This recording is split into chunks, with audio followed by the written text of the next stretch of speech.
7:05, we'll get the meeting started.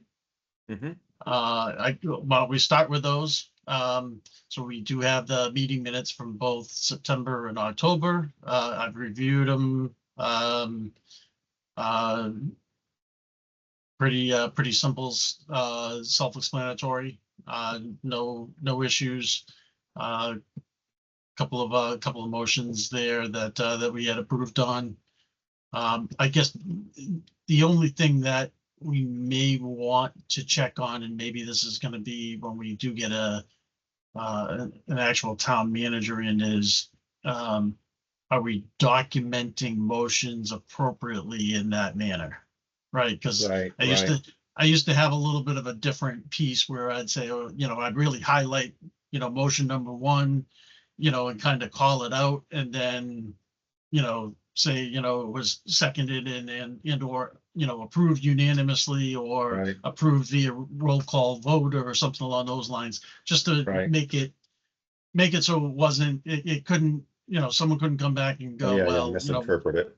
what Yeah. was it or wasn't it? Yeah. Yeah. I'll look at, what I'll do is I'll look at other committees' minutes and see how they do it. And follow that template, like maybe select board minutes. Or, something, Sure. Yeah, that makes sense. Yeah, Rick. I mean, Yeah. I get it, but Yeah. others outside might not, and that's I guess Yeah. that was the only thing that kind of crept into my mind anyway, Mhm. in terms of is it clear enough? So Yeah. anyway, Okay, I'll check on that. but other than that, I mean, content wise, I think I'm good with it. So I'll make a motion that we approve the minutes from September and October. And I guess I could second it.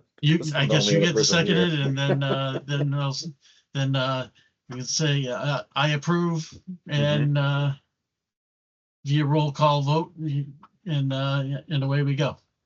All righty. All right. All right. Was there something?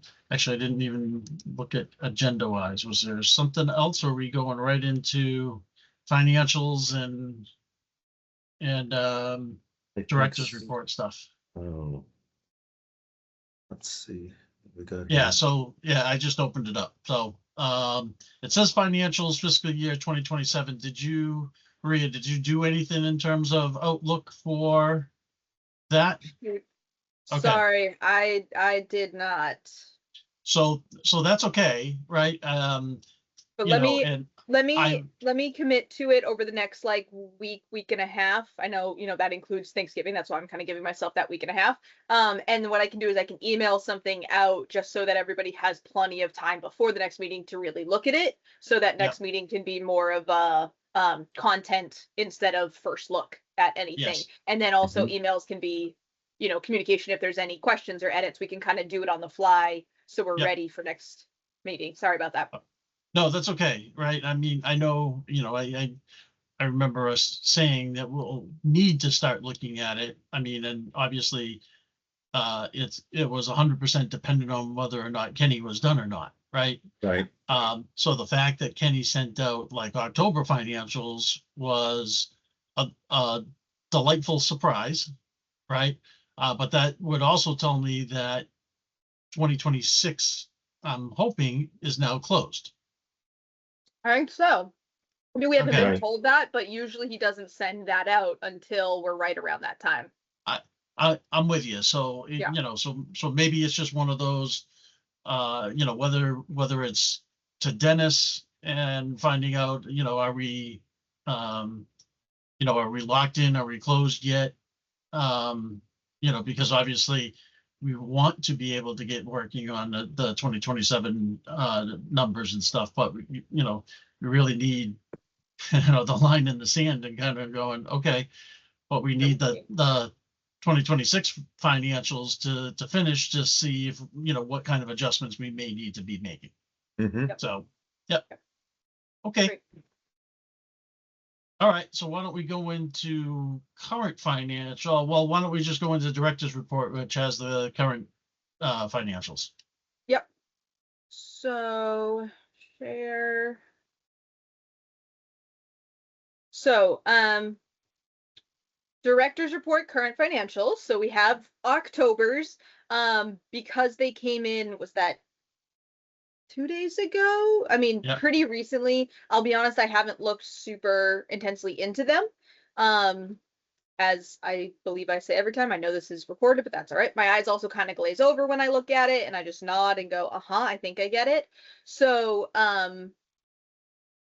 I still like the idea. I think we had proposed, and at this point, maybe it's actually, I don't know. I don't know what would be the best next step, but we kind of talk about, do we set up another meeting with Kenny? I have been looking up maybe like professional development courses to try to take to understand this. I found a few. The two best ones that I've found, you need to be an active, like national recreation member, and we let that lapse because we really weren't using it, all that. So just for a heads up, I do think that's something that would be beneficial to sign back up for. We're just halfway through the year, so I think we look to sign up for it for the future, versus only getting 6 months out of it. But also, we could talk about if 6 months is still worth it. But anyway, what was the cost? I want to say it's like, I actually think I still have it pulled up. It was 120 something. Yeah, just do it. Right. Okay. Go ahead. Yeah. As far as I'm concerned, just sign up, and then if that allows you to get still right. Yeah. I think that's small money even at this point. Okay. Because then the classes, I believe, would then still have a cost, but the nice thing is, yes. They did end up starting back up the Central Mass recreation meetings. And good.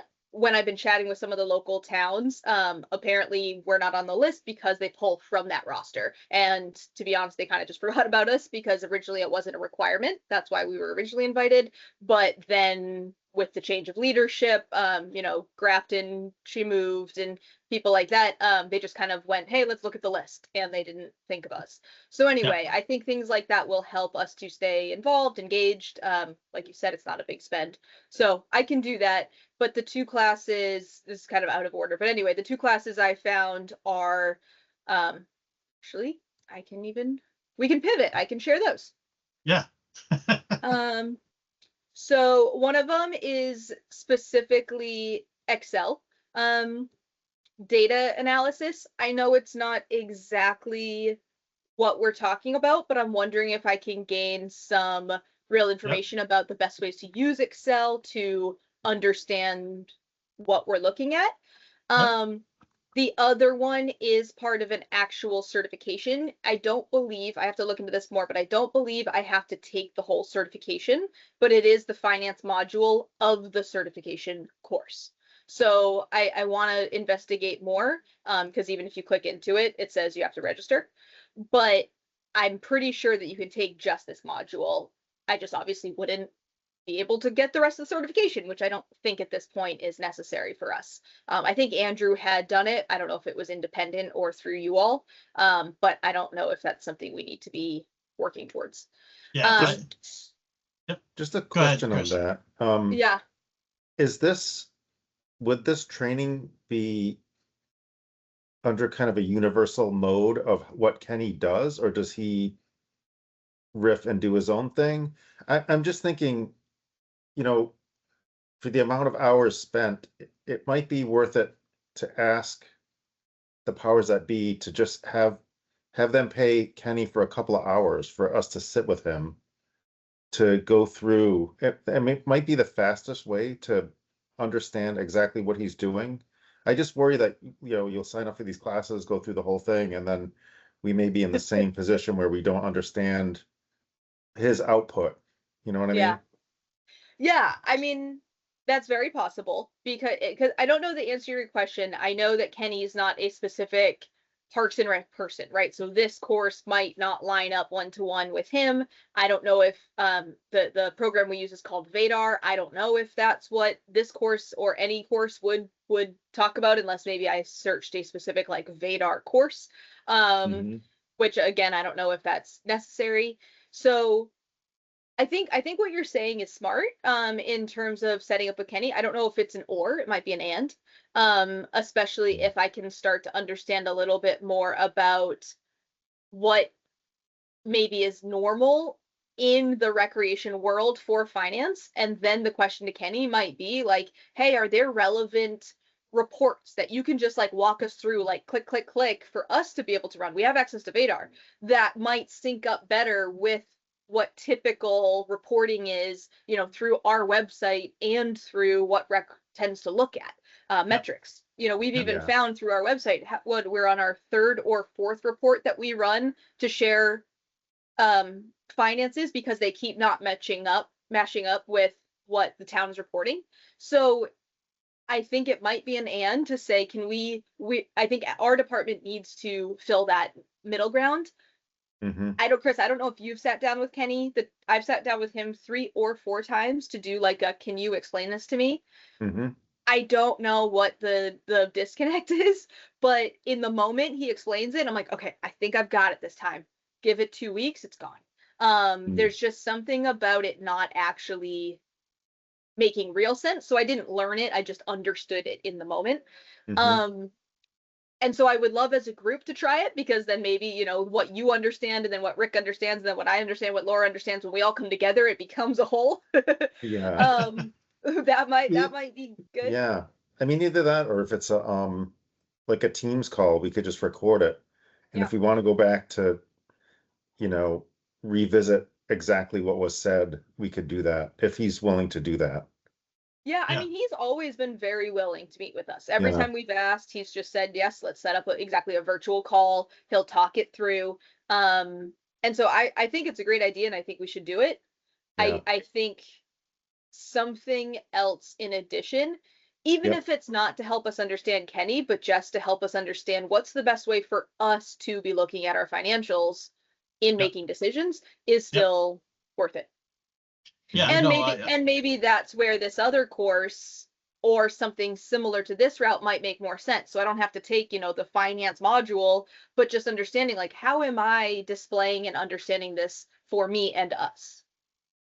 Yeah, because so two things spinning off from that is one, I think my initial thought was we could actually ask Kenny and saying, hey, I'm looking for, kind of a professional development thing to better understand some of the finances in terms of how the budgeting piece works for towns. Is there a recommended course that aligns to how you do the numbers that you could recommend to me? That's a good idea. Yeah. And honestly, I should include Jess in that, because whether it's her or even just something that maybe she would recommend for like Joy and Trish, like the people under her, there might be something that she says, you know, this would be great for anybody coming into this world, because I'm sure she'd be perfectly happy with me having a little bit more knowledge in her realm and being able to, I don't think she'd have any complaints there. Well, yeah, and and then if someone from the library gets something else and they get an account, and then there's a template of, here's how you can go to learn how to get yourself up to speed, read the the way that we do the financial pieces. So anyway, so that was my first thing. The second part is, so even with all that, right, we tend to then take that data and then we need to put like the categorization against it, right? Of, hey, this was a kids at play thing. This was concert stuff. This is just general expense. This happens to be payroll and, all those other things. So that way, we can do budgeting on, or we know where we're spending and we can adjust budget pieces accordingly. So, so I mean, even with us going to the Vadar and doing all that, there's still another, in my mind anyway, there's still another ripple effect that, I'm if I heard the cringe correctly, is we'll still need to go through and try to categorize a lot of these expenses once we get the full reports, and that's going to take some time in order to put that in. It is. I mean, we have the template that you and Andrew built that I still, have and keep updated. The hard thing, and I'm going to switch over to that real quick. The hard thing with that one is, again, it's different platforms that talk to each other where it doesn't really match up. So for example, let me see if I can pull this up really quick, because I had it open earlier today.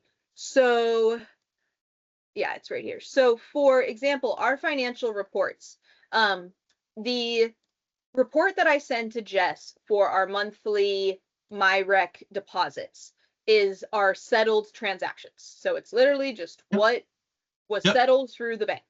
And for example, for October, that came up to, it's loading right now. Let me stop sharing, it'll probably go faster.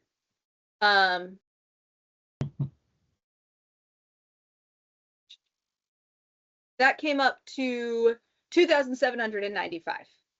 So in comparison, the income that the report, and I've actually talked to the MyRec people, the help people, to say what's the best way, because I explained we categorize, so we have to kind of take this settled transactions that doesn't categorize. It just lists every transaction in a way that there's no way to really understand what it was unless I click into every single member and look at their past transactions and match them up one by one by title. So in a completely unrealistic way.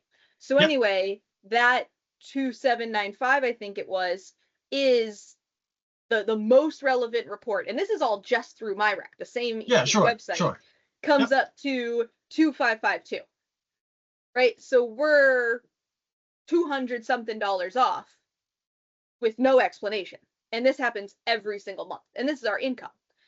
It's nice that we're taking in more money than it says we're taking in, but I have asked Jess, I have asked the website, I have had everybody look at it, and they're really, honestly, nobody has an explanation. They say, well, it's refunds. Well, it's, something from last month that got this, and then this one got moved here and it was a cancel it. But I'm like, well, where does it say that? Where does it show me the number that's 200 and whatever dollars so I can zero this out? And pretty much the answer is nowhere. There is no comparable one-to-one, and that's even just within MyRec to MyRec. And this is where we run into is keeping this transaction list isn't hard, right? Especially Vadar lists this, and I know Vadar, it says BJ's this, and I have the receipt, so I say BJ's this, and blah blah blah. That takes, especially in the summer, it takes some time. When it's a lot, when it's a little, it doesn't take some time. It's quite easy. It's these things where I go, when Jess asks for a number, and then when I'm reporting to you all, and I have no way to explain or tell you or find or track down or look up this difference, this is the stuff that I don't know, like, what class do you take to answer these questions? Sure. I get it. And I don't know if that's, maybe it's a MyRec class, right? Maybe there is something like through the website that I can, the help people are for level 1 help, and I need to like take something with people who understand it at level 2 or 3 to just say like, can somebody show me? Somebody has to have this answer. Exactly. Right. I'm real savvy with this at this point. I'd like to be able to do other cool stuff with it now. And how do I get there? Right. I mean, at this point, I use 3 reports because it all blows my mind, and I'm like, I can't handle more than that. They already don't work together. If I have more, we're just gonna have more questions. So I think the classes can't hurt. I think talking to Kenny can't hurt. I think maybe what I just said, if there's a MyRec like help training that I can take, can't hurt. But at the end of the day, I think also sometimes the budget conversation is going to have to know that we're plus or minus. We're a guesstimate. Sure. Right. And, I mean, it's, And Is this is it- a slow is month, it- right? We're only Is it talking. horseshoes? Sure. If horseshoes is close enough for us at this point, right, where it's directional, and it's up a little one month, it's down a little bit another month or something along those lines. And, at Yeah. the end of the day, it usually washes itself out. I think I think we're fine. I think it's just a matter of, if we're, but if we're going 4 to 5 months at a whack with nothing, right? Like no Vadar validation piece, in my mind, that's a different problem, right? Yeah. So, Mhm. And Anyway. the other part with financials is, if you look very, high and quickly at let me share this again, at our tracking document, this one that is kind of our most recent, this might be the most helpful way to display it document.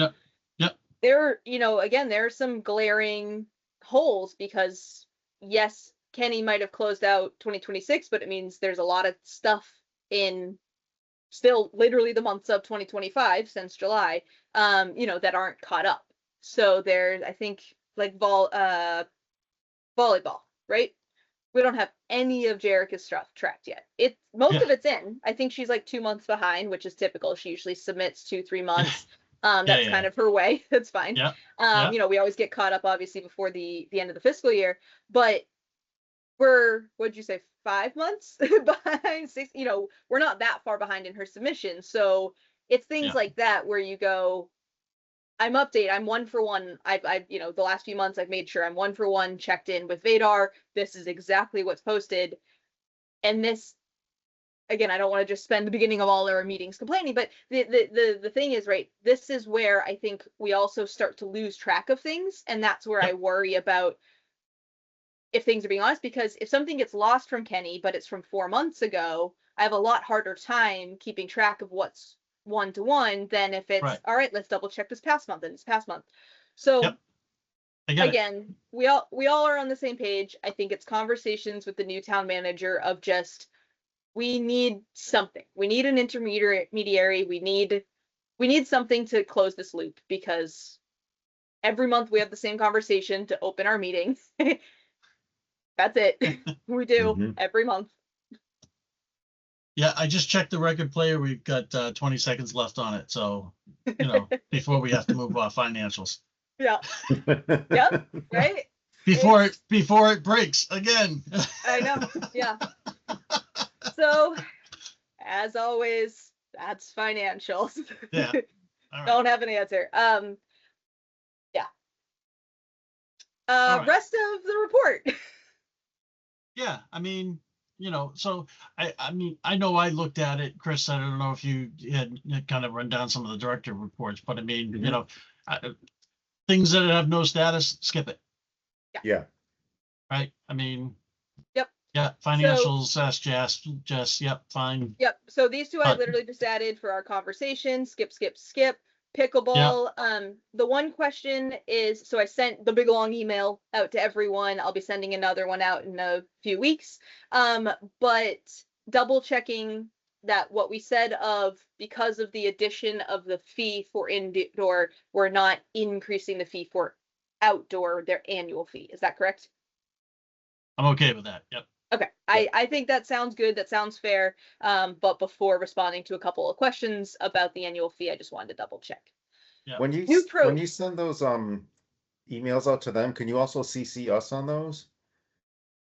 Because yes, yeah, you did ask that last time. I always forget because it's through the website, so I just click pickleball players. But yeah, I'll try to remember to do that. Yeah, because sometimes I get questions from Marilyn.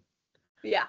As well. Yeah, actually, so I forgot to put it in here, but I will update you all. The technology has been crazy. I think we're in a lull again, but no one did anything. Sometimes it just fixes itself. So Chris looked at it, couldn't figure out an issue, but it seems like right in the last week or so now, everybody's been getting my emails. So whatever that random issue happens, that happens every few months, it stopped. Also my work cell phone, I had to take to the Apple store because it kept saying the voicemail box was full, and I feel bad for Kathleen. It wasn't, and they basically had to do a whole reset because I had cleared it out. If it's connected to my personal phone, I have a couple, voicemails from my wife that I just always save because I think they're cute, and so those show up. But otherwise, there's like 3 of them. It's all empty. And then when I disconnect the accounts, it shows it as empty, and yet it was coming through as full. So anyway, I had to do sort of like a full reset through the Apple store. It's working now, but I don't know what the problem was. But just to kind of help you all understand what those emails flying back with, I think again at this point I've been caught up with everything that was outstanding. I'm sure there were people that couldn't get through. I think I'm going to change the voice mailbox response, although if it's full, I don't know if you ever actually hear this part, to like, please email, because that a lot of people will call and then they'll call again and say, no one's answering. So anyway, update on that. I think we're out of the woods on those. Everything kind of blew up. The email thing, I really don't have an answer to. Chris has looked at it, and unless I can show him in the moment, which has only happened once, luckily he was there that one time, he can't like investigate something that's kind of nothingness. So there we are, but it seems to be okay back okay. Current programs, so yeah, we're doing that. New programs. So this is kind of the thing I've been focusing on since last meeting, is trying to come up with the next wave of things to try. Last year we did this, we added archery, and we threw out a couple different things. We tried golf, if you remember that. It didn't go. We tried that STEM program. So these are some of the new ideas.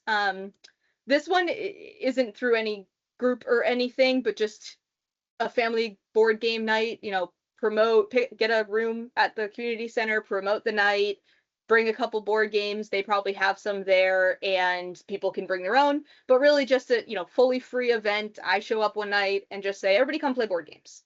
Super simple, and just see, especially in the colder months, if there's an interest in that. I don't know if there will be, or if they're already doing something at the library, but these kind of simple events that can be one-offs that I can handle solo. Sure. Coordinating programs, that's an interesting way to write coordinating. Coordinating programs with the senior center. So like puzzle competitions. The idea was something that maybe could be both kids and seniors might enjoy. So I'm picturing teams of like 2, 3, 4, maybe 5, and everybody gets the same puzzle, and you all sit down and try to see which group completes the puzzle fastest. And it feels like something that you can see 7-year-olds with 70-year-olds, and all kind of hang out together. Or chess, have a couple chess boards and see if they all want to play. But just something, again, cold weather, low equipment, low needs, low staff, that maybe we could throw together. So I sent this over to Tanya. We'll see what she thinks. In the past, she's talked about not sewing, crochet nights, because I know that's big with young people right now. I think it's more like the high school age, but still, maybe we could do some programs like that.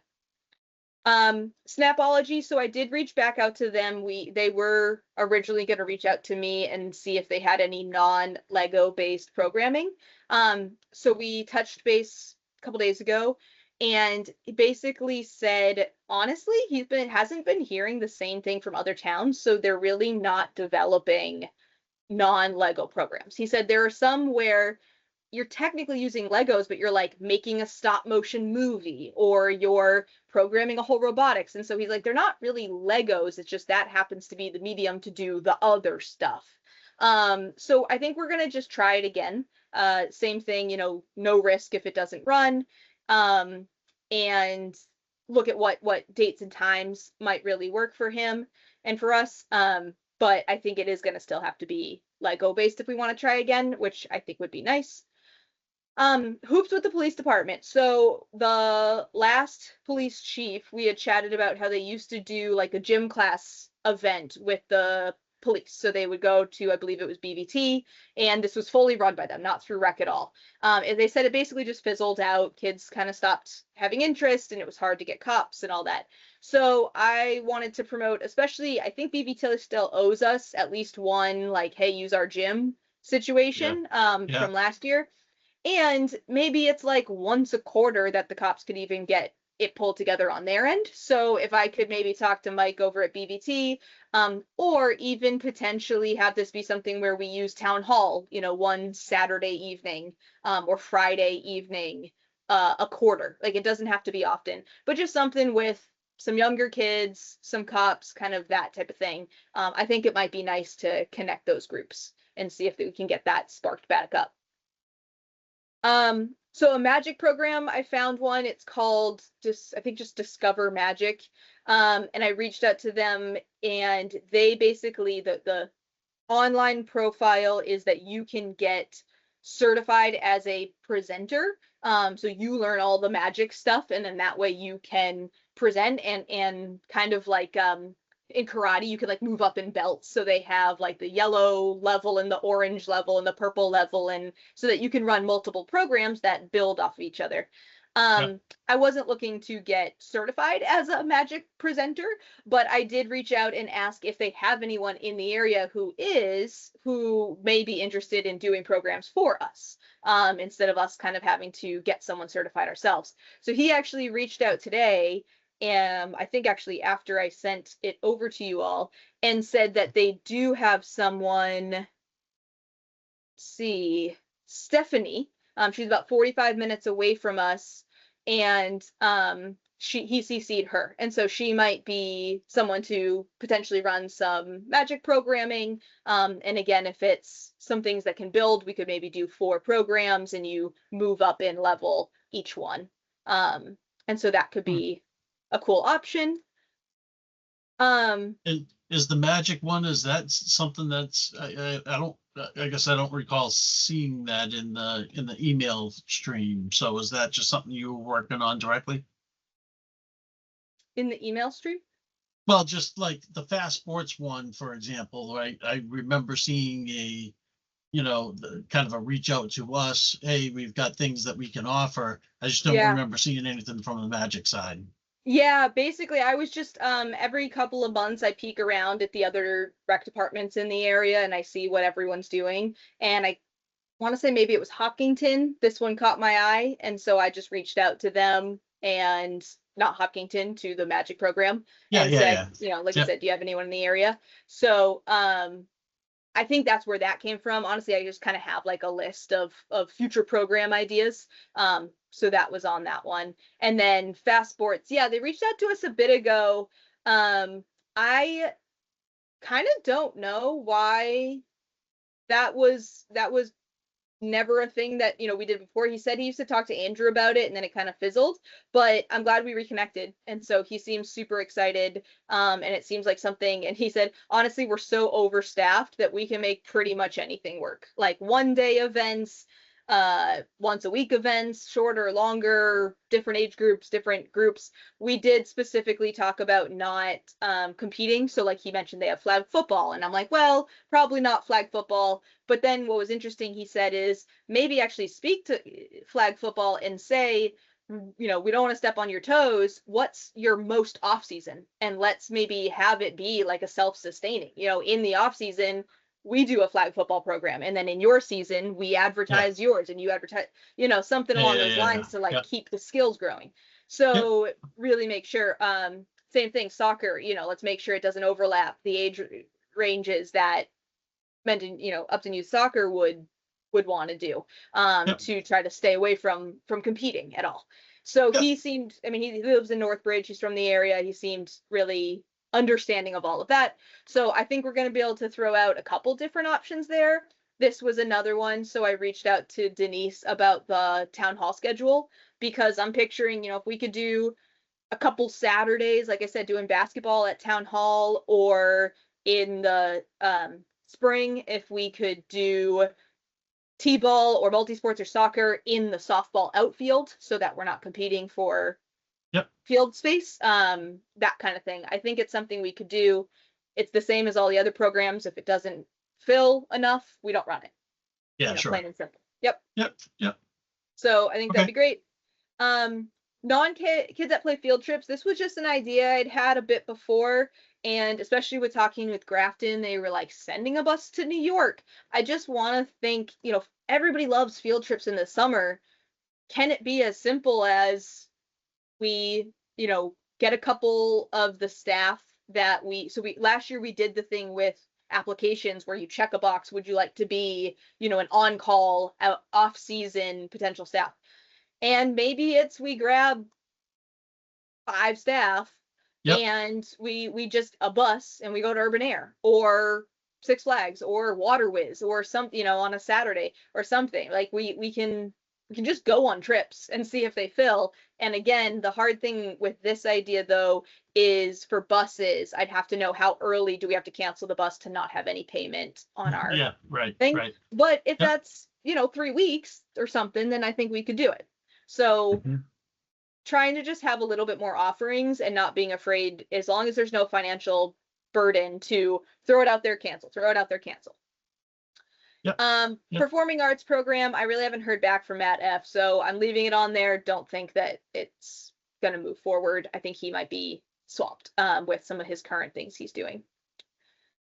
For the concert series, so I reached out to pretty much everyone but the men's club about potentially taking over the grilling.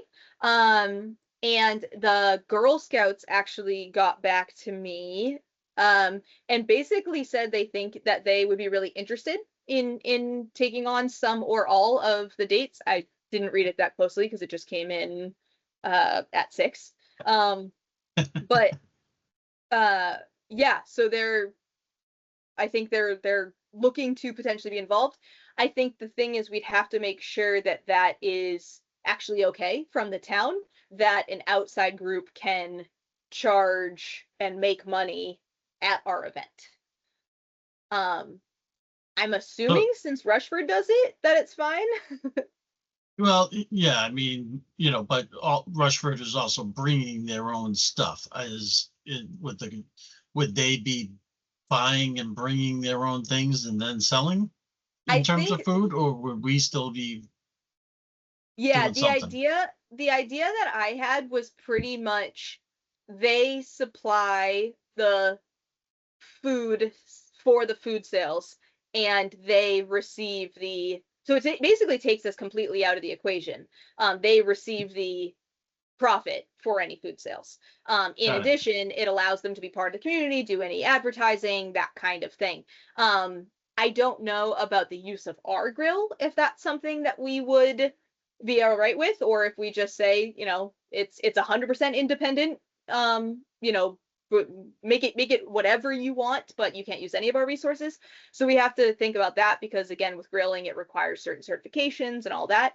But if we just make it very independent, we just say we're taking ourselves out of the food game. So we're bringing in, kind of instead of a food truck, we're bringing in local groups to provide the food for these events independently. We have always run at a loss. So it's not actually harmful for us to not be involved in this anymore financially. And again, with what I worry about is my inconsistency.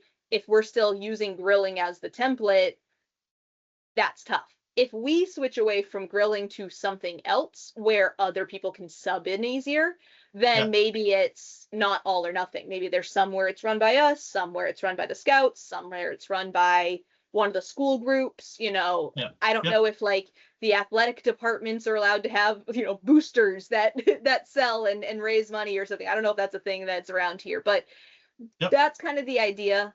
I held off on the men's club only because I have a belief that when they get involved in something, they take it over, and that's definitely not bad if we want them to take it over, but I wanted to give these other groups kind of first dibs. No, exactly. Yeah. And especially where the men's club at one point in time, they were talking about an amphitheater area off of Steffen's Farm. And that type of stuff, which exactly they're like, well, we'll build it and you guys will then manage. And at one point I know we're being recorded, but I remember going, but I don't want to manage that. Right. That's a big That's Big a huge responsibility. undertaking and, Yeah. and not, I don't see the return. So Yeah. Yep. someone's gonna explain how that return is gonna come to me and I'm not seeing it. Yeah. And hence it never went anywhere. So. Right. Yeah. I think for a lot of reasons that kind of got jammed up. So those are really I blew Yep. through it because it's a lot of I'm in the process. I've reached out, I've pinged them, I've talked to Yep. them, I've whatever. But I think if we can start, some of these can get set up quicker, like even the fast sports. He's like, we can have a program ready for 2 weeks from now. I don't know if that's long enough for marketing, but like we can get going. I think Snapology said they can turn around quick too. Again, I want to give plenty of time for marketing, but Yep. just in terms of this can be for this winter, and this early spring. This doesn't have to be long term.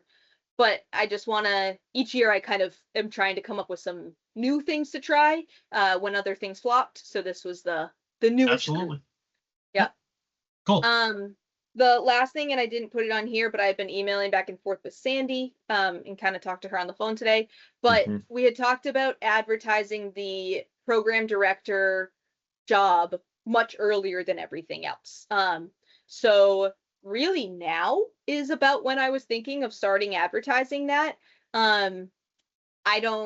Sandy actually disagreed. I thought right before Thanksgiving might be perfect because people are pausing work. Maybe they're on social media more. They'll see the application or they're kind of just not that busy, at home. Sandy said it's the opposite, right? Everybody's traveling and cooking and family's over and nobody's thinking about any of that. And she said, wait till after the craziness of Thanksgiving and post and kind of advertise out then. So I'm fine with either. It was just the opposite of what my brain went to. She is also the expert, in all of this. Yeah. So either way, but the thing I wanted to run by you all is assuming we're not looking to change anything, specifically the question being the pay, right? I don't think so, but I'd love to see what the numbers look like. Yep. She emailed the job description over, so I can pull it up. And it wasn't so much in terms of the job description and pay. I'm actually talking about the actual physical, how, like, across the summer, what, with your pay and that pay both now baked in, what does the financial numbers of that look like? Yep. I believe, let me see if I can find the right folder. I believe I ran those numbers and we looked at it a couple months ago. I think it's this one. Because I broke down by position. Yeah. I broke down by position what everything cost that year. So I think we had looked, and it looks like I actually never closed out week 9 when I did this. But I believe we had looked and it ended up costing about $7,400 for the program director position. Okay. We had, that's true, right? That's true. Yep. Yep. We had budgeted for way over, but then it got all confusing. And actually, this is still a question mark in our final budget of how things got moved because we had asked if 15 grand of my pay could be taken off our budget and given to general fund. They had said no, but that they would understand, if we were 15 grand over where that came from because they were saying no. They sort of said, we'll close it out later and fix it later. So really, we were only half that. In terms of how much it cost last year, and that was at the hourly rate of $26.50. I will say there were a few weeks, like he got sick one week, that kind of thing, so I would up it just a hair. But yeah, this was about where we were at. My pay also went up significantly because of all the cost, class and comp plan stuff. So we are much higher across the board in payroll than we thought we were going to be when we first made the budget. Yep.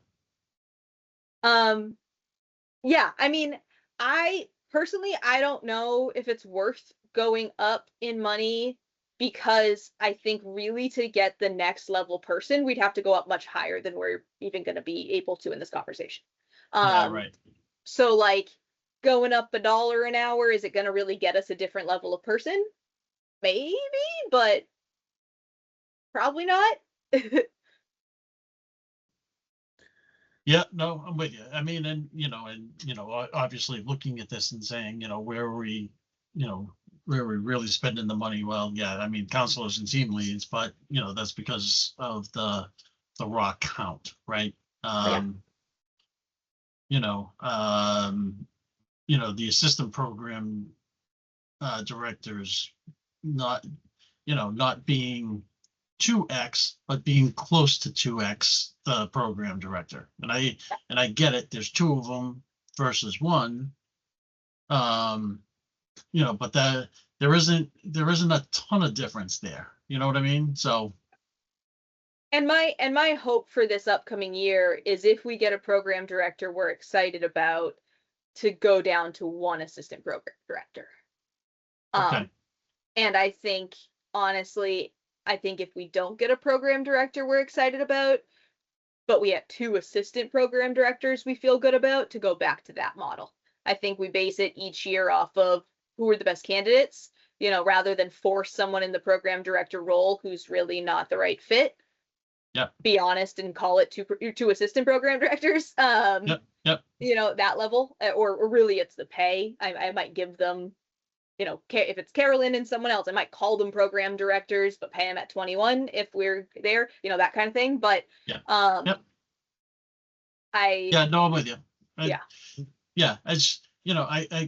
think it's just a matter of taking a look at this data, and that's 113 right off the top, and we know that we'll still have, well, let's see, there's probably 2 weeks of that. So the training and prep, probably week 1 and week 2, technically probably closed out 05, right? And then everything else is in an 06 bucket. Yeah. So if I'm reading this right, it looks like this group that I just highlighted is about 17,000. So we're probably at 130 by the end of the year. Yeah. What week did we start? The 23rd? The last week in June. Yeah. Okay. Yep. Yeah. All right. Yep. And that's what we're looking to do. The same. I think it's a 20. Yeah. No. Yeah. It's just a matter of kind of going, okay, if we take, if you take that off the top, but then again, we'll probably have that similar type of expense coming in. It's still going to end up being around that 113, 114 type number in total, which, is still, 40% of the total spent. Yeah. So this, how my mind works, right? That's where I was going with it. If I put my financial, thought process into it and going, okay, and is about 40% right? It still feels that might be a little high, right? Knowing that your pay is up there as well, right? It just doesn't leave a lot of room for other expense. Right. That's all. So just trying to be mindful. At some point. At some point, it may end up being one of those. Do we need to go back to FinCom, and or do we, this year, do we change the 270 number? Do we ask for a different number? Right? When we put the budget together, I know we've stayed at that 270 number, but if that needs to change, it can change. And if they approve it at the 280, let's just say we add another 10 to it, right? And we justify some of the numbers. Certainly things are going up, and things are going up, and other expenses, to the point where we may need to charge more. Yeah. Or the expense is going to end up going up. But one way to get some of the expense to go back down is, well, we got to actually start reshifting your, portion of your pay to be standard, town of Upton responsibility, not sole sourced in recreation. Right. Right. Right. And I So- think, that conversation with Grafton really prompted it, but I think if we can do some, we meaning me, could do some kind of ground level research, Dan over in Mendon was doing that, reaching out about our class and comp, because they're doing that right now. But he's like, I'm reaching out to all the towns to say, what are you getting paid? What are your responsibilities? What are your levels? What's your classification? Because they didn't like include his position in their townwide one. Basically, they left it empty. But if we can look around and say, hey, let me actually look at the class and comp plan, reach out to those towns. So we're already saying they're the comparable towns, and make my own list. How many of you have the director and blank number of assistant directors pay coming out of general fund? I think going to finance committee with that information, last year it was more of a, we think it would be smart, and that was true. But I think next time we need to come with a little bit more behind it. Yeah. No, definitely with you. Speaking of next year costs, so the other big thing I've been doing, obviously building everything out for 2026. Typically the programs, yoga, volleyball, things like that, open the month before, because I do them quarterly. So quarter one will open in December. Those are all being built out, and then Kids at Play opens in January. So running through prices for next year, so that I can make sure in the build out everything's listed. I forgot to put that on the director's report, but if we want to do maybe a quick rundown, is there anything changing? Are we keeping everything the same? We went up in volleyball and yoga last year, or at least volleyball. I don't know if we went up in yoga. I don't think we went in yoga, only because yoga wasn't we're still trying to entice people to do yoga, right? Is yoga still running at a loss? Or are they?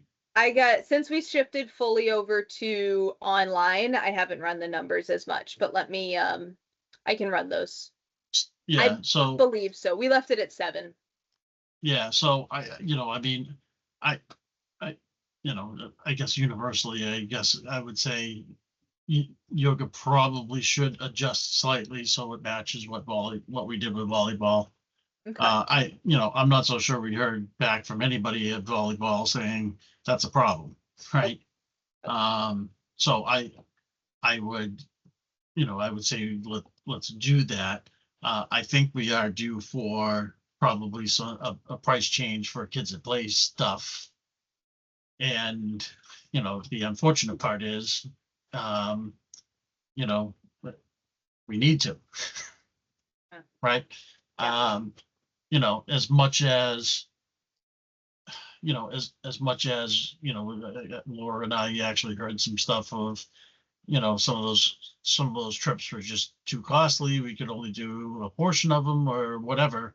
Yeah. I get it, but that was us just trying to cover the cost, right? It wasn't necessarily us sitting here going, right, we're looking to Sokia and make X amount of dollars off of that. No, that wasn't it at all. So right, when we're making, $2 off of it compared to the actual cost, we only really increased $2-3 from literally at cost. Yeah. And it's not moving the needle at all. So but I do think, I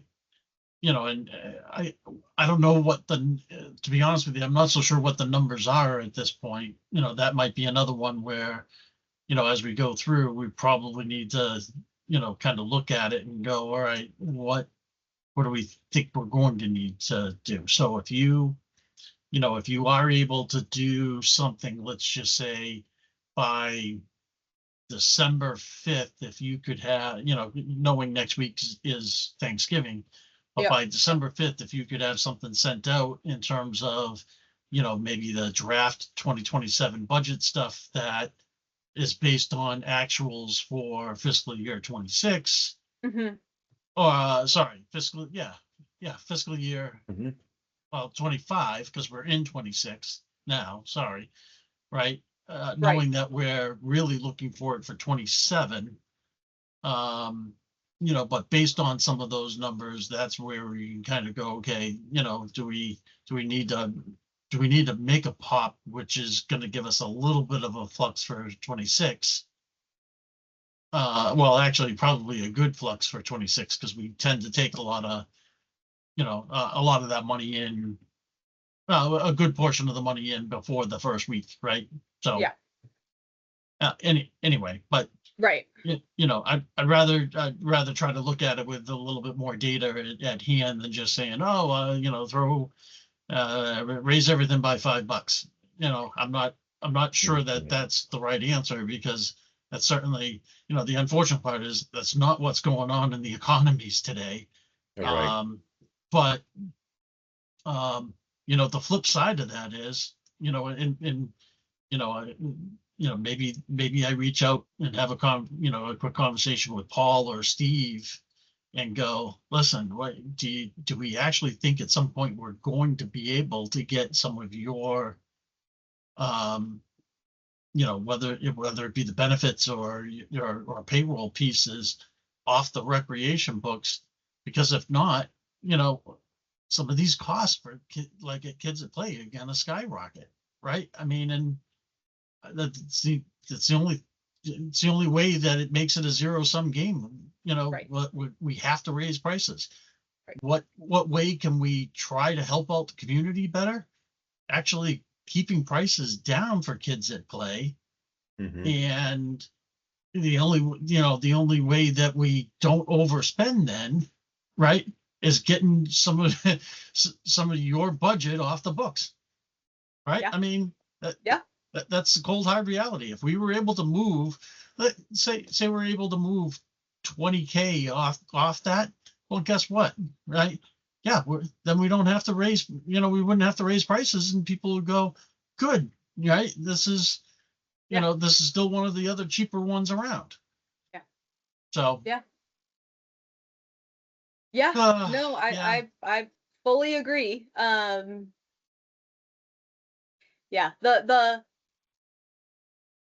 I know you both know this, but it's just the hard part of all these conversations is that when we have to make budget decisions isn't when we're looking at the yearly data, right? And we had, and so you're going a year in advance. Yeah. And I agree with you, but it's not like we can make any changes until next year. Yeah. So, but I agree.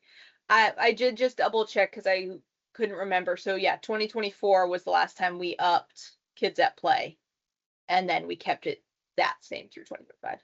Yeah. So this would be, I mean, obviously for 2026, right? And that just means we're in line with my rule for two, rule of two, Mm-hmm. right? Right. And that's just, not that that's,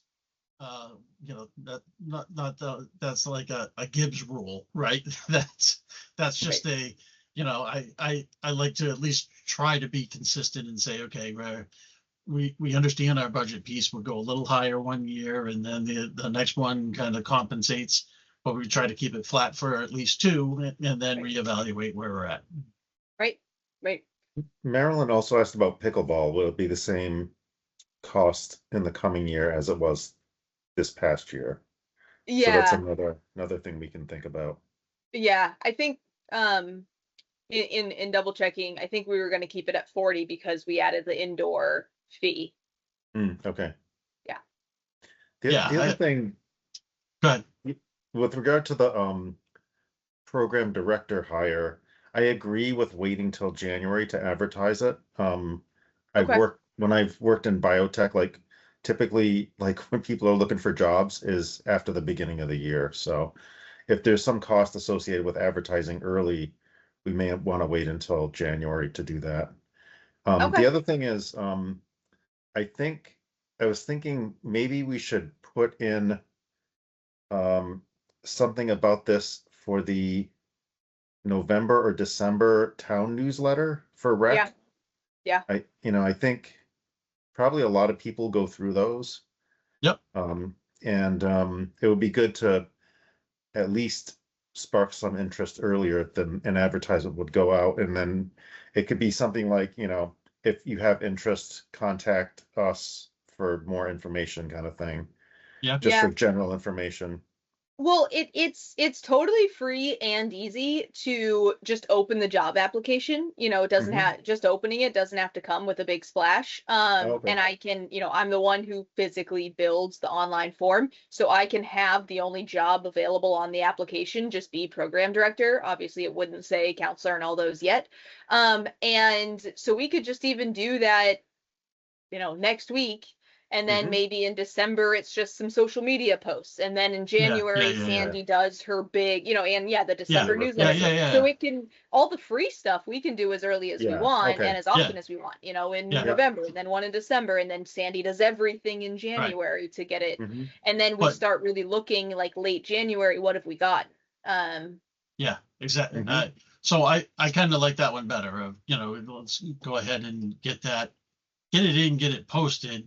Someone comes across it and wants to apply now, fantastic, right? Right. Doesn't necessarily need to get the press until we need to press it to press. Yeah. Right. Yeah. Right. And funny enough, when I was on the phone with Aaron from Fast Sports today, and he was talking about how overstaffed he was, and I was joking with him. I was like, "Hey, if any of your staff, not to poach, but if you're overstaffed and they're looking for some summer work, I'm looking for a program director." And he goes, "I mean, he's like, if I hear of anyone, I will send them your way. It's kind of what I do. Is if they're not working for me, why not? Like, what does it hurt? No, great. Yeah. So those types of things, reach out to Hadfield and say, hey, do you know anyone? That's, I think, where we're going to be getting people.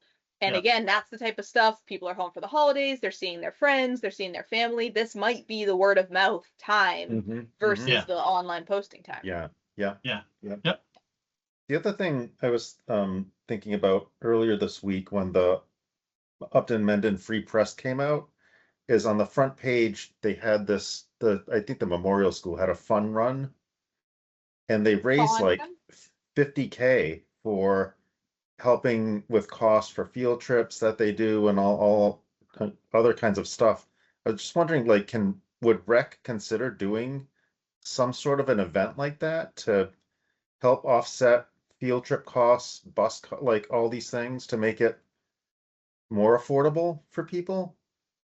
Yeah, we had talked about, Rick, I think it was my first or second year, we had talked about like a 5K. I think at the time we threw out a turkey trot and said, everyone does it. But if we do like an off season from what the other popular 5Ks type of fun run, the hard part about something like that is so I actually used to plan, like as a job, running events. And the police presence and closing down streets and things like that tend to be the most expensive part for groups.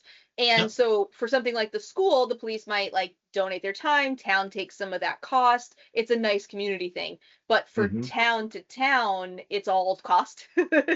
Right? The police are spending for us to make money ends up sort of leveling out. So finding a unique venue to not have road closures and road crossings and things that would require a big police presence, where you could really just have some volunteers saying, turn here. If it's confusing at all, act as an arrow. That I think would be something that would work. I used to do it for my dad used to plan the Greenway Challenge, local thing in the area, and he was like, you'd be surprised how many people miss a sign, but a person just going like this for 3 hours, it works great. I've done it. So anyway, maybe... I love the idea. If we can find a location we think that might be fun, what about like a trail run? Upton State Forest has like a ton of trails, and we could just pick an easy loop. I mean, I've hiked all those trails, and I think there's some easy loops that could be done that are just a couple of miles even. Or less. And I'm sure the schools probably have cross-country trails that they're familiar with and they use. The high school has trails on the side of it. There's on the side of Nipmuc, there's a bunch of trails too. Anyway, just a thought. No, I love it. And I wonder too, if it's something that we can tie to something. So this is sort of different realms, but than what you're referring to. But, one of the more popular versions of 5Ks was always, beer runs. And it wasn't that you were drinking while you were running, but at the end, you're kind of throw a block party. And you often have a brewery that comes and everybody gets a beer, free beer at the end of the race, and you hang out and there's local vendors. It's the whole thing. But I'm wondering, maybe it's a pre-Heritage Day and everybody ends up at Heritage Day at the end, or the trunk or treat. I know we just skipped it, but like, is there a town event that can be like the block party feeling at the end? The ends of 5Ks tend to be the saddest if there's nothing going on and everyone just goes, okay, bye. Yeah, exactly. that's true. Exactly. That's true. Yeah, I'll slowly walk to my car. Yeah. We need it to end at Rushford, right? Yeah. Yeah. Or it could be like the pre-fireworks thing. Yeah. That's a huge. Yeah. So getting creative with tying it to things, and having something to do at the end be great. But I love the idea. Yep. Maybe we could think about that some more and revisit it in a couple of months. Yeah. Yep. I would very much strongly recommend, if we can keep, road crossings and road closures out of it, it'll help everybody. It's the worst part. Yeah, no doubt. Yeah. All right. Let's see. All right. So basically, from a director's report, that was that. End of year budget narrative and rec review. Obviously, we'll get it. Obviously, we're going to bypass that one for now, right? Because we need to go through some of the numbers and all that type of stuff, and then we can get, those two narratives going. Although maybe one of them is okay to probably go ahead and get kicked off, because then it's more of the, what did you do this year, happened? And what's your highlights and all that type of stuff, right? I can do that again this year if you want. I can draft one. Okay. That'd be great. Okay. All right. Yep. And then, I know we haven't heard anything on the softball dugout improvement stuff. I know you had that as a, it's passed over. It's really in DPW's hands at this point, which I agree with. But I just feel that where Dennis is also acting town manager, it's nothing's really going on with it either. Although the last time I talked to Dennis goes, no, I absolutely want to make sure that continues to be moving forward. Because I think he sees that as being a big eyesore as well. So I think it's honestly the best thing for the project that it got placed in their hands, because I think he'll get it done.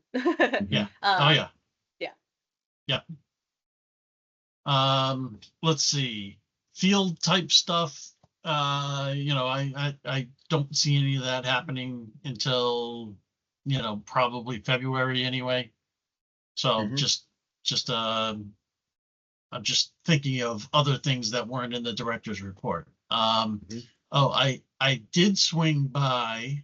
I was working with Neil, right? You guys might have seen it. Neil had reached out to me asking, hey, can we make sure we get the goals and all that type of stuff off the playing surfaces, and we can start our fall treatments and all that. I actually did that myself.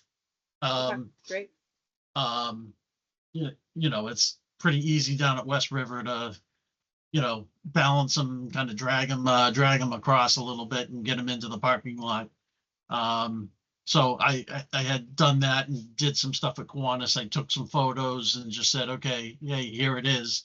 As in, I just moved it off to the side, especially up at Kiwanis. The pole was bent to the point where I don't think I was going to be able to open it to be able to slide it out into that open area anyway. So at least not by myself. I wouldn't be able to take it sideways. So, I just showed him where I had, I took the picture. Hey, here's where I put them, kind of off the beaten path, and he seemed appreciative of it. So Hopefully they're still on the side, like no one else has gone up there and moved them to put them back in the field, right? Yeah. Do we need a couple bike locks?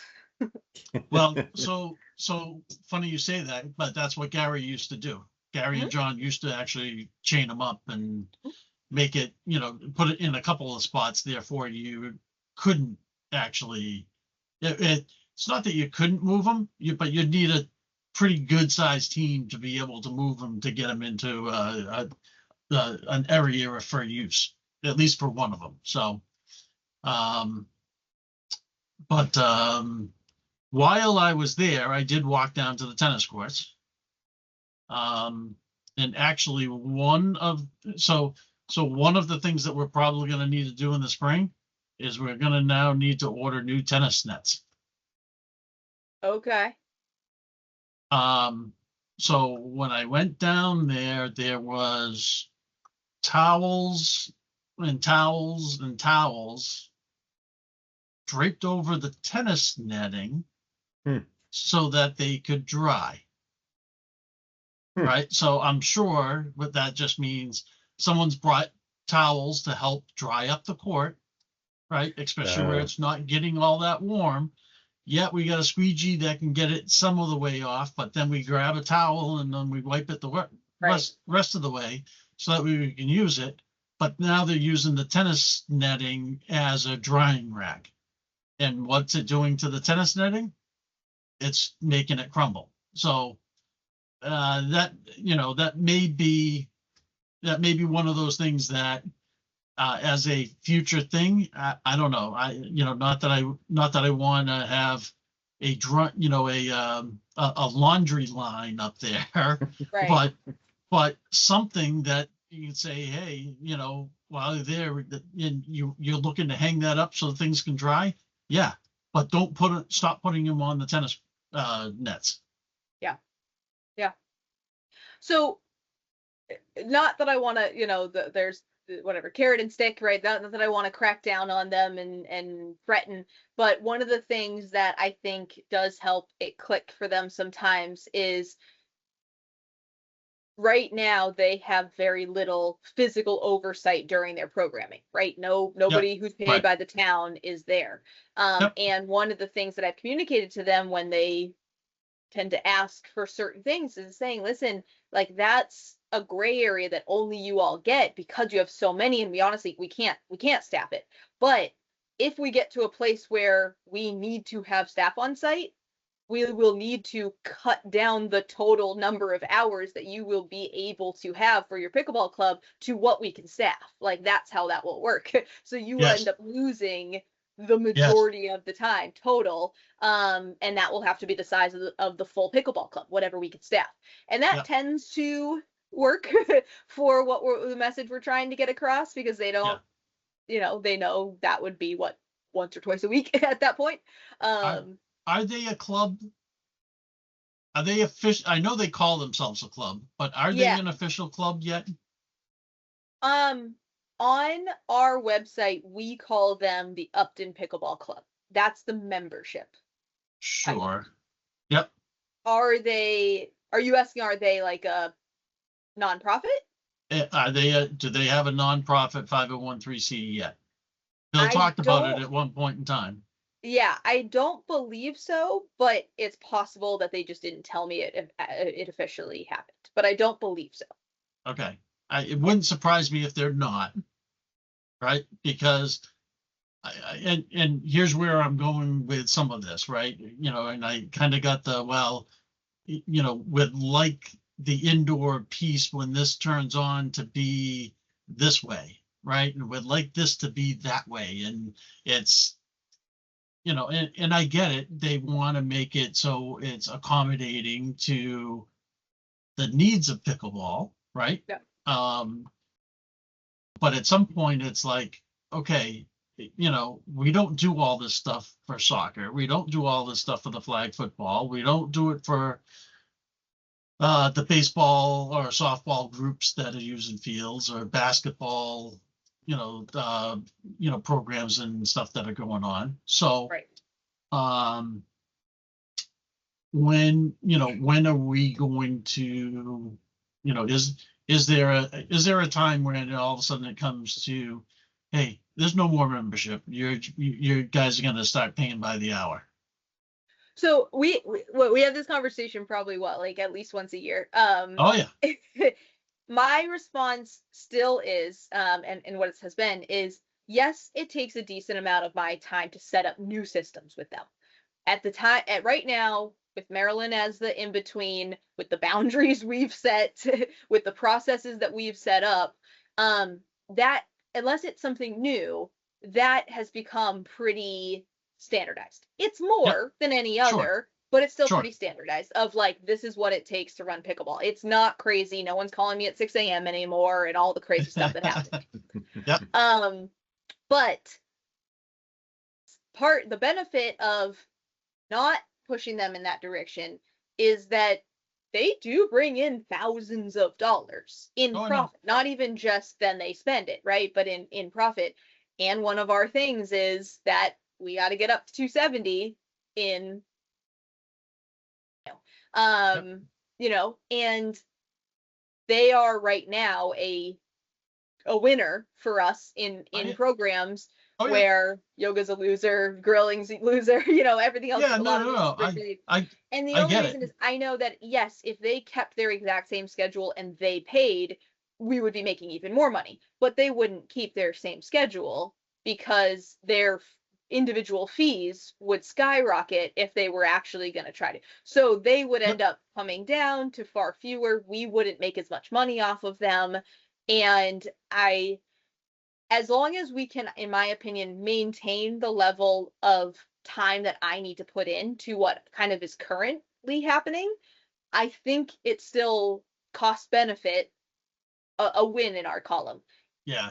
The math is, if they start adding to the point where if we start taking in, my salary hours, that cost benefit might change. But right now, I think we're still in the win column. So I like having it in my back pocket, for conversations. Using it as a threatening point. Yeah. Right. If they listen to this recording, they'll get they'll know my mindset. But I still think I don't want to try to go there because we're doing pretty well. Yeah, no, I'm with you. Setup. Yeah, no, I'm with you. Right. It's just, I kind of even go back and go, I looked at the signage and, I could see remnants of tape, but I didn't see anything that now said till dusk. Right. So that, whatever was there, is gone, but there was definitely something there. Yeah, absolutely. Yeah. Yeah. So, and again, benefit of the doubt. There was a conversation. They weren't approved, but an excited person might have misinterpreted. Yeah. Uh-huh. Yeah, it was done 10 minutes after I think, that's an approval. Yeah. I know. Yep. All too well. Yeah. So anyway, okay. But that's agree. Fine. But the tennis nets, I mean, they are. I agree. They probably need to get done, and especially now that we have actually finally heard, in one of these meetings from someone on the pickleball or from the tennis side. I'd gotten an email here and there over the years, but never that concrete. That there's steady usage. Yeah. Yes. And we knew it, but to have that proof, yeah.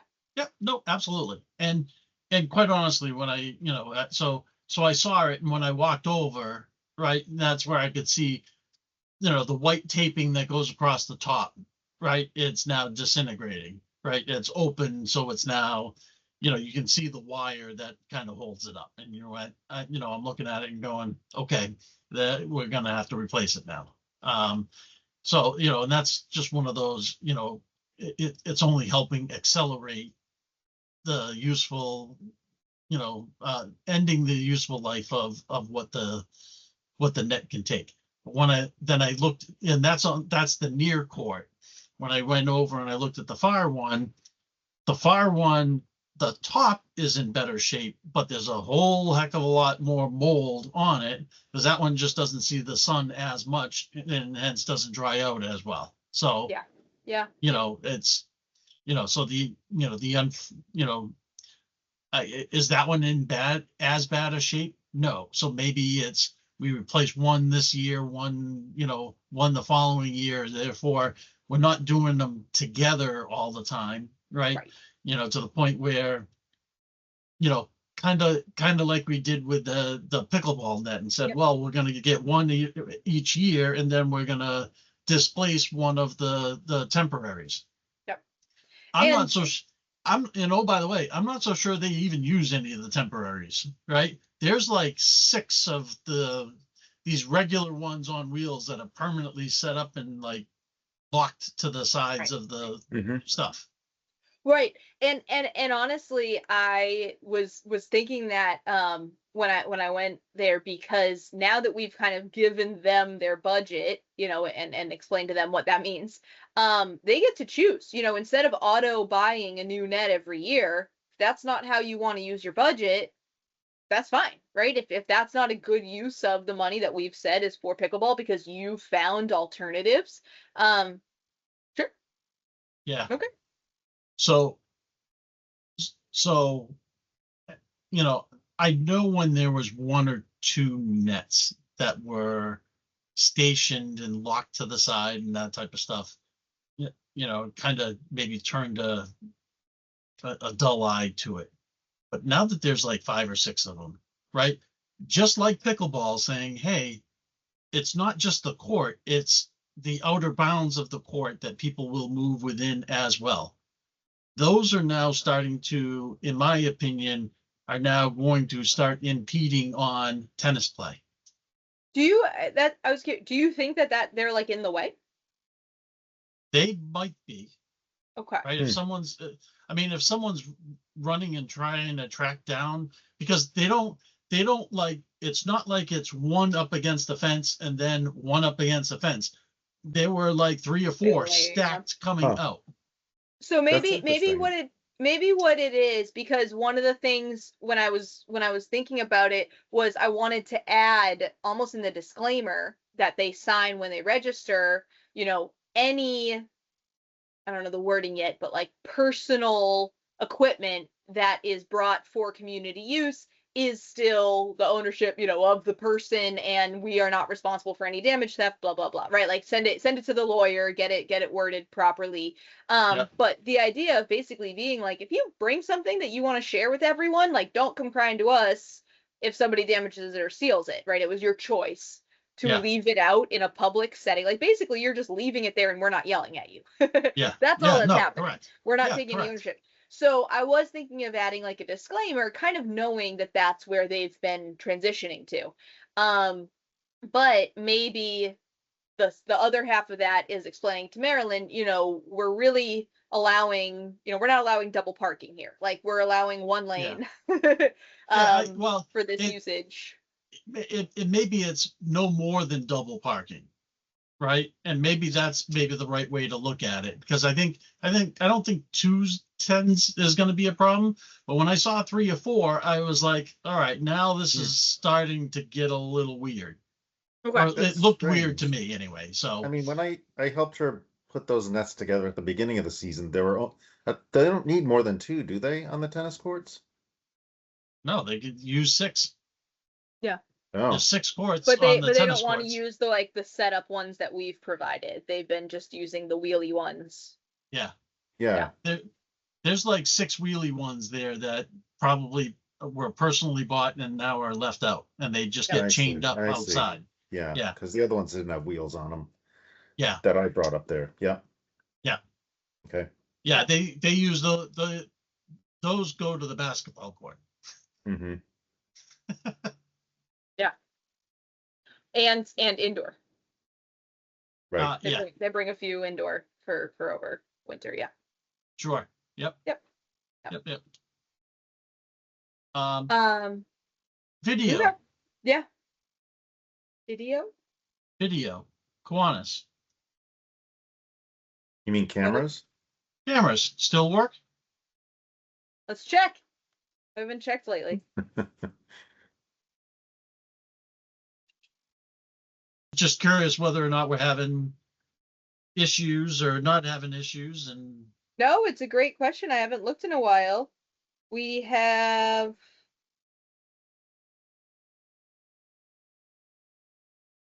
pretty good. Looks like a couple are down for the beach, which is pretty good. We can see the office is good. the door's not open to the gatehouse, right? Click over to there. Yeah. And Rick, don't go there.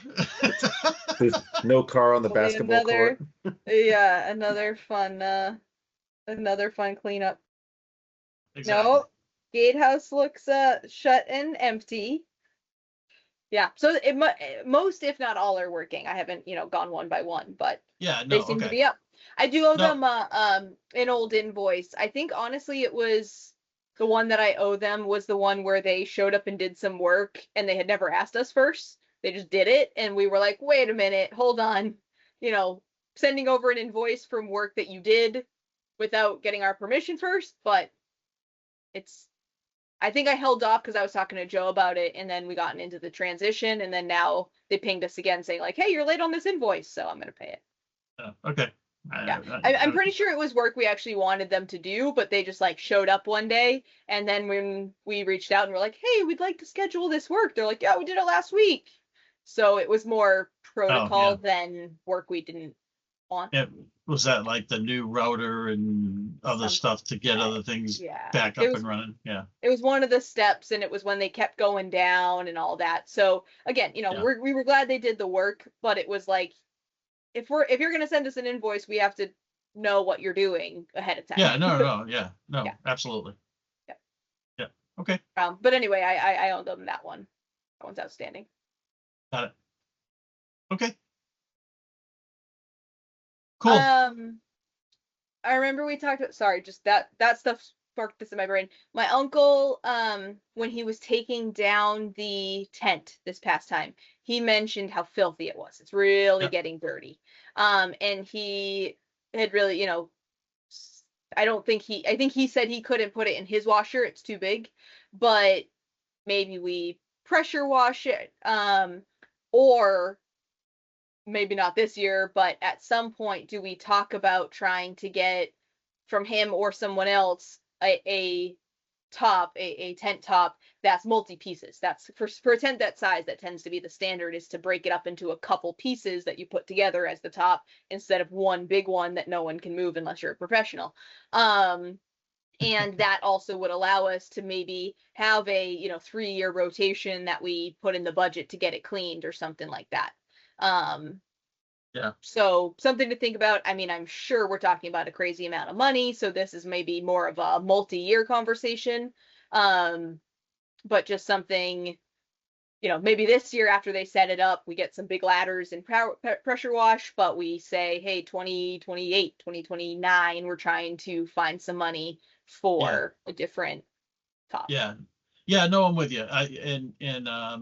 Okay, so that probably, I remember us asking about that and saying, all right, does he have, like off-season wise, does he have room to be able to open it up and clean it in sections or something and have it dry and get it put back away and that type of stuff? But he sounds like checked that and was he a said no. just right. It's basically, they hang them, and sure, they hang them 50 feet in the air, but just the way they have to pick it up and the weight and the size, it just doesn't work with any of their systems, doesn't fit in their washer. So Totally I think we had also asked him about some old, like, do you have any about to be retired out piece ones? And I think he said no to that too. Doesn't mean in the next few years there might not be one or two that he's looking to retire out, but just again, the expense side, we might want to plan.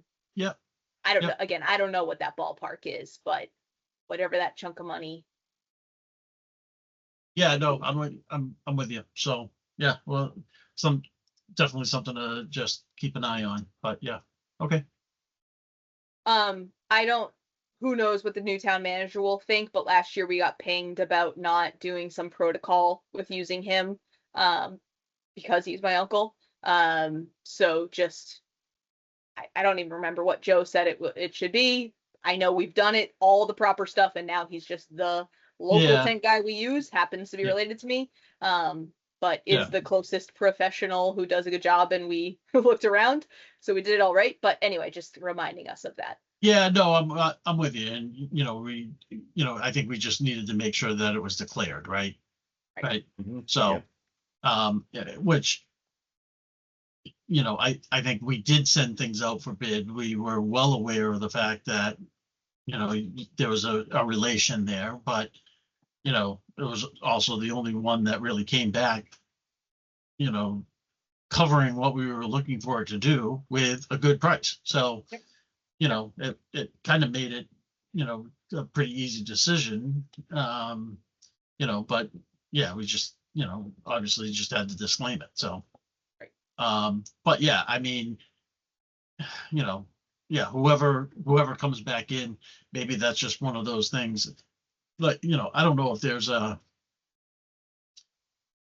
I don't know if there's a disclaimer form that resides within the town that maybe Sue would have, right? Assuming Sue's still around to help support whoever does end up coming in, or if she's helping Dennis out at the moment, just saying, is there a, is there a form for it? And is it like a yearly filing, just to make sure we have something on the books that says, hey, I know that we've been using so-and-so, and, this is the relation that I have. And, it's, it's been 4 years running now, Yep.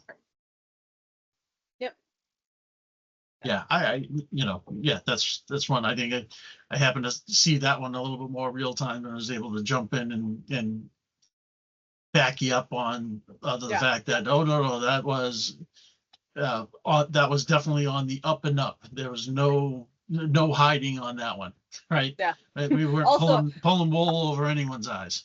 Also, I initiated the conversation because I was in the middle of something training that I have to do every year after every couple years, and I went, oh yeah, by the way, I'm supposed to disclose. The conflict of interest, yeah. Yeah. Yeah, exactly. Cool. I think that's what I have. So, prices, we were running down. I just want to double check. Were there any Kids at Play? We want to have that conversation about. Are you gonna maybe reach out to Paul or someone? Well, let's so I know that this will make it a little bit tighter, but so like next month, I think we ended up, let's do it a little bit more of a focus meeting, where next month is really going to be the 2027 budget, and then pricing review, right? I think that, and previous month's minutes, and then go right to other topics, right? I don't think there's a need to go through director's report stuff and all that. Let's focus it on those, and then we can run down the laundry list of costs then, as we're looking at the budget pieces. Yep. So for Kids at Play, that's totally fine. For the others, we typically open the month before, so that would be December 1st, because we would open like the Q1 volleyball, first 3 months in December, the yoga. So I'm trying to think. I think we, pickleball, so volleyball, no changes on yoga. Pickleball, no changes on volleyball. Have yoga go up to the $8 value to match volleyball.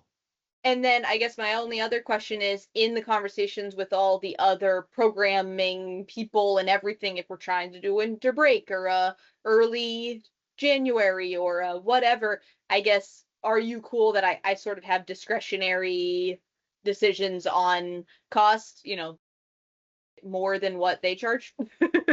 Yeah, yeah, exactly. Right.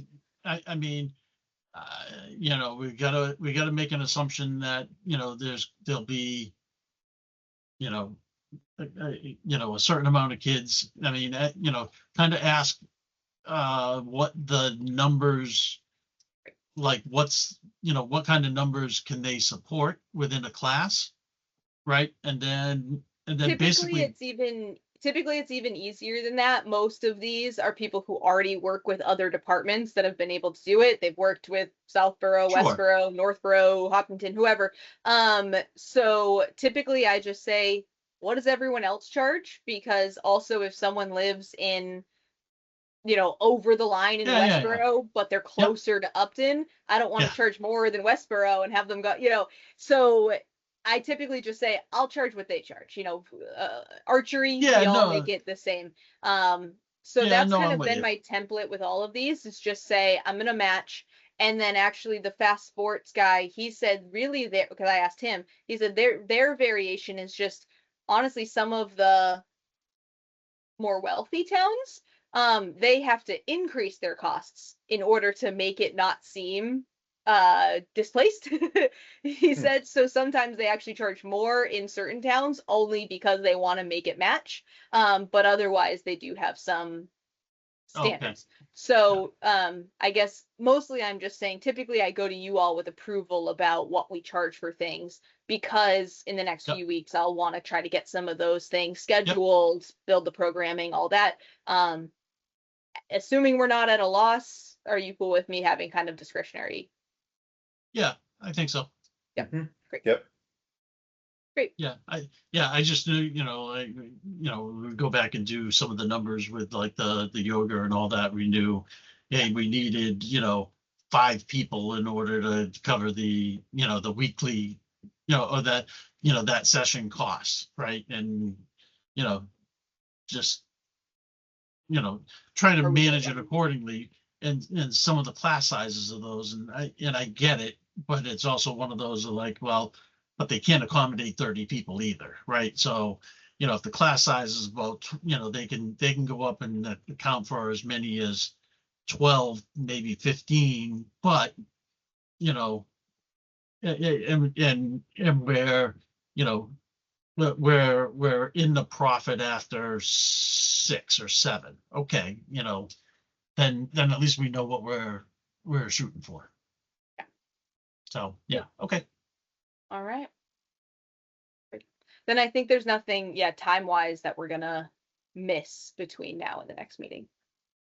I don't think so. Pay for staff, again, I know we won't open it, but just to be able to start building some stuff. Do this we won't open till January, but do we suspect we'll probably be in the same range? I think so. Okay. Yeah. Yeah. Again, once it's built, it's not as hard to just edit certain details, but yeah. Yeah. No, and so the fortunate but unfortunate part is that, if that is, roughly 40% of the overall spend number today, sorry, that can't get crazy in inflating any of those numbers. So yeah. Yeah, no, I agree. So yeah. All right. Anyway. Okay. I don't think I have anything else. Chris, anything? Yeah, so our next meeting I had for December 17th. Yep. I think we decided that last time. And then the dinner is on the 12th. Right. December 12th. So we can think about where we want to go for that. Yeah, exactly. Yeah, we hadn't picked a place. I don't know if it's too fancy, because I know nothing about it, but there's a brand new place in Westborough, because Tavolino closed down, if you knew Tavolino. It's in like the Roach Brothers Plaza. And anyway, there's a new place called Brio 33 that opened up in that spot. Again, if it's fancy, I don't want to be spending crazy amounts of money, but if it's not that fancy, it's a new restaurant. I can also go outside of Westborough. It's just in my realm. I know about it. I've heard of it because I drive by it every day. Yeah, Yeah, Well, that one, that one's not walking distance for you, so. True. that's true. True.